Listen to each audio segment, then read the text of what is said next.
Hello friends, आपके अपने YouTube channel MIM news bulletin में आपका हार्दिक स्वागत है। बीपीएससी चयनित विद्यालय जो अध्यापक अभ्यर्थी हैं उनको विद्यालय में पदस्थापन के संबंध में बहुत देर से हम लोग सोच रहे हैं कि स्कूल आवंटन को लेकर कोई ना कोई जो विभागीय पत्र है जारी होना चाहिए, क्योंकि काफ़ी कन्फ्यूजन में है सभी अभ्यर्थी।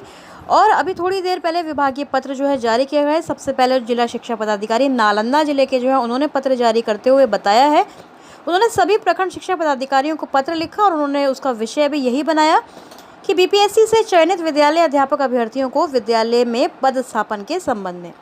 तो आइए देखते हैं आखिर उन्होंने क्या कुछ लिखा है, क्योंकि विद्यालय आवंटन की जो प्रक्रिया है सबसे ज़्यादा महत्वपूर्ण है, किस प्रकार और कैसे होनी है। उन्होंने सारी चीज़ें इस पत्र के ज़रिए एक तरह से क्लियर करते हुए बताई है। तो सभी जो प्रखंड शिक्षा पदाधिकारी यानी कि जो BEOs हैं उनको पत्र उन्होंने लिखकर कहा कि आप अवगत है कि जिले में बीपीएससी से चयनित विद्यालय अध्यापक अभ्यर्थियों की काउंसलिंग की कार्रवाई जारी है तथा दिनांक 2 नवंबर को उन अभ्यर्थियों को तदर्थ नियुक्ति पत्र गांधी मैदान अवस्थित आयोजित स्थल पर प्रदान भी किया जाना है। यह भी अंकनीय है कि पदस्थापन की प्रक्रिया राज्य स्तर से सॉफ्टवेयर के माध्यम से होना तय है। तो जैसा हमने आपको अपनी प्रीवियस वीडियो में बताया था कि शिक्षा विभाग खुद ही सॉफ्टवेयर डेवलप करने वाला है इसके लिए। तो उन्होंने लिखा कि इसके संबंध में ही निर्देश दिया जाता है कि अपने अपने प्रखंड अंतर्गत यह चिन्हित कर लें कि वास्तव में शिक्षक की आवश्यकता किस किस विद्यालय में है।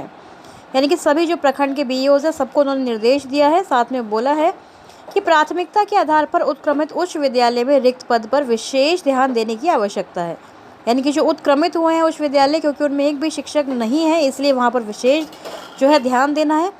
अपने प्रखंड अंतर्गत अर्बन एवं रूरल क्षेत्र के विद्यालयों की पहचान भी कर लेनी है। एक शिक्षक के विद्यालय को भी विशेष ध्यान देना है। यानी कि कहने का मतलब उनका यही है कि जहां टीचर्स की कमी है वहां पर स्पेशली टीचर्स को भेजना है, चाहे वह क्षेत्र अर्बन हो या फिर रूरल क्षेत्र हो।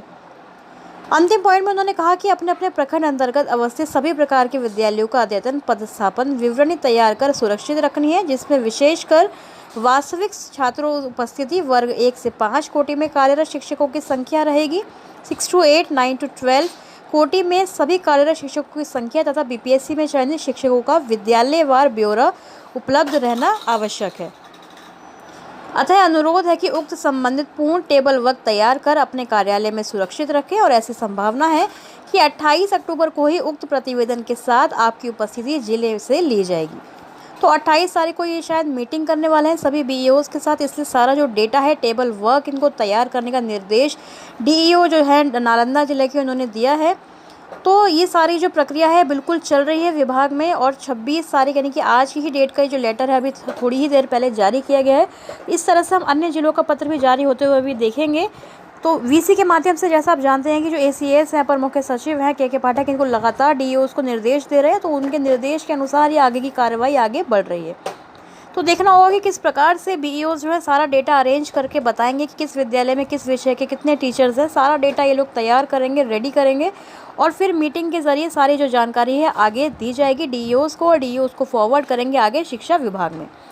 तो अभी यही लेटेस्ट अपडेट थी, काफ़ी बड़ी अपडेट है, क्योंकि सारी चीज़ें जो है क्लियर हो गई हैं कि सॉफ्टवेयर के ज़रिए ही आगे आपको स्कूल अलॉट किया जाएगा। तो आगे के अपडेट्स के लिए भी हमारे चैनल से जुड़े रहें, सब्सक्राइब ज़रूर करें। Thank you for watching.